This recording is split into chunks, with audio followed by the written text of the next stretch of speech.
السلام عليكم خوتي، نتمنى تكونوا بخير وعلى خير بأحسن الأحوال إن شاء الله. المهم خوت فيديو جديد كالعادة. المهم خوت شتي واحد لايك وشيرة وبارطاج. المهم خوت الحكومة تستعد لرفع سعر البوطة استكمالا لتمويل الدعم المباشر للأسر.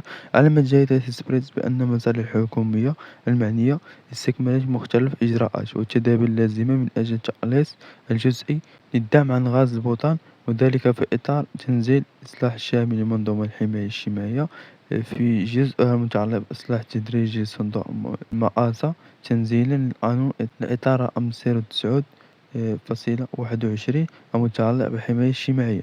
وفي هذا السياق أكدت مصادرنا أن الحكومة ستقوم خلال الأيام القليلة المقبلة بإعلان رسمي عن تقليص جزئي والتدريجي والمحدد زمنيا للدعم الموجه لأنظمة الغاز البوتان برسم سنة 2024، بما أدرها 2.5 دراهم بالنسبة لأنية الغاز البوتان من فئة 3 كيلوغرام، و10 دراهم لأنية الغاز البوتان من فئة 12 كيلوغرام. ويهدف هذا الإصلاح حسب المصادر نفسها إلى تصحيح منظومة الدعم الممنوحة بشكلها الحالي، وتعويضا بنظام يتوخى النجاح في توظيف الموارد المالية وكذا استهداف مباشر الطبقات المستحقة.